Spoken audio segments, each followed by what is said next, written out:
We have gone past the versus Yonko saga. Luffy and his crew are the Yonko now and are now aiming to the finish line of becoming the Pirate King. I've been following the story for a long time, as I'm sure many of you guys watching this video as well, but now we are coming closer and closer to the big finale saga of the story now. Elbaf has been foreshadowed all the way back since Little Garden. When we first met Droggy and Broggy, this has been the arc we have been waiting for, and it's the arc where we are supposed to see Usopp's big development, which I'm sure we'll get to, but I don't know about you guys, but I'm at that point where we need to see some major consequences forward in the story. Look at Ace back in Marineford. The death of Ace was due to Ace himself.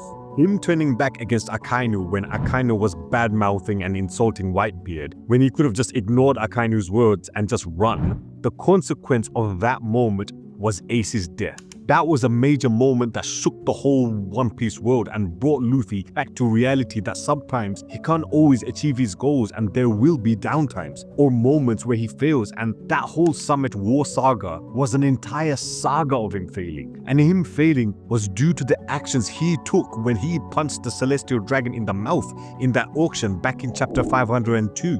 Don't get me wrong, we all wanted to see Charlos get smoked. And for me, that's still a top 5 One Piece moments of all time. And it's probably #1 most satisfying moment in all of One Piece. But that punch to Charlos came at a great consequence. It resulted in Luffy losing the Straw Hats and eventually having to see Ace die right in front of him in the Marineford War. The story doesn't forgive recklessness. Luffy managed to punch his way through Enies Lobby, but the recklessness of his actions in Shabodi cost him massively. Ace's recklessness cost him his life, and now as of this recording, with the latest chapter being 1172, with Elder Ja Rule essentially exposing what happened to Harold and revealing the demons working under Imu, can also be a point of no coming back for Ja Rule.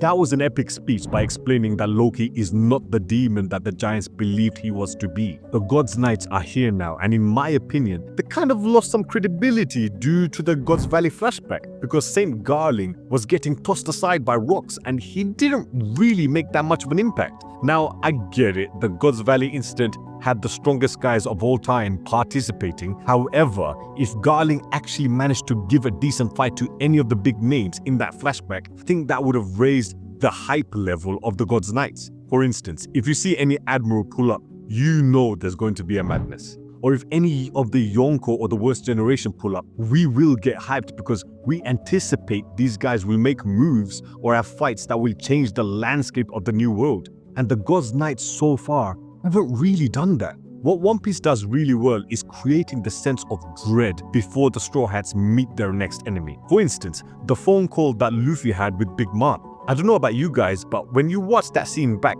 as hype as that was, you still feel that dread.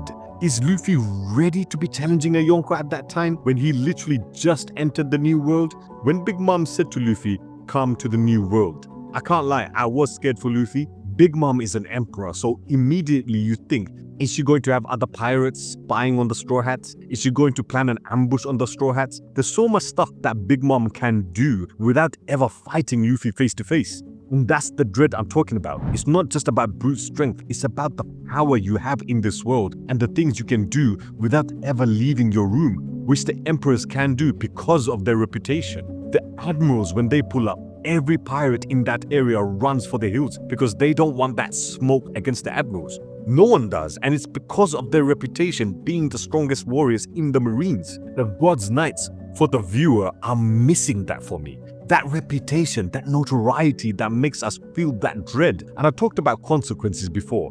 Ja Rule now exposing the demons and revealing the truth of Elbaf will surely cause him his death by the hands of the God's Knights. The death of Elder Ja Rule will not only increase the tension because now all the giants would have heard that the world government were planning to use the giants, but now the world government have ultimately killed 2 of their respective leaders. It will also give the God's Knights that feeling that they mean business. One Piece has been having a lot more deaths recently, and I'm expecting that number to only increase as we are getting closer and closer to finding the One Piece. In Wano, we had the death of Yasui. Yasui's death is one of One Piece's saddest tragedies, and that's exactly why it hurts so much. It isn't just a sad moment. is a turning point for Wano's emotional and political stakes. He ate a faulty smile fruit deliberately so he could share the burden of Ibisu town's suffering, protect the town's people from suspicion, die the same way they were forced to live, laughing through pain. That laughter during his execution isn't comedy, it's defiance. Yasui used his execution to outplay Orochi. He publicly took responsibility for the rebellion's secret messages, claimed the crescent moon symbol was his own invention, and redirected the blame away from the Kozuki allies. His death saved the rebellion from being exposed too early, and now Elder Ja Rule has done the same thing and will meet the same fate. But that being said, if he were to die, then who are the giants going to turn to? In chapter 1172, everyone is heading up to the Sun Realm, and there have been hints already about the legend of Nika in Wano. Luffy has also been having a strong connection with Loki. Luffy showed him mercy by not having him starve to death, and now all the giants have heard about Loki's heroic actions. If Loki does end up joining Luffy's crew, and with Gear 5 being the reincarnation of Nika, aka Joy Boy, then the entire army of giants will now be following Luffy, and Elbaf now will be part of Luffy's territory. All the islands that had history fighting against the world government or have had political figures that had some type of issues with the world government all fall under Luffy's territory. Fishman Island, Wano, and now Elbaf. The consequences of the world government killing Elder Ja Rule will be that the government has given Luffy an army of angry giants ready to fight against the world government for their fallen leaders. Consequences doesn't work only one way, it works both ways. That's why the world building of this story works so well. But the main point I'm trying to make from this video is that we need more important deaths like Yasui that will have more consequences for the future of the story. And we will need Elder Ja Rule to sadly die in order for the story of Elbaf to really push on and give the benefits, such as creating more notoriety for the God's Knights, having the army of Elbaf the motivation for revenge, giving Luffy another island marked as his territory, and of course giving Luffy an army of giants ready for the final war against the world government and the other pirates claiming to get the One Piece. We can't have fake out deaths anymore. This is crunch time now, and the story will need to have increased tension as we are going towards that final war for the One Piece. Let me know what you guys think, and let me know what direction you want Oda to take going forward in the story, because I feel the story will need to take a more darker path now, like it did during the Summit War saga from Shapodi Archipelago all the way down to Marineford. That whole stretch of arcs was just the stakes getting bigger and bigger.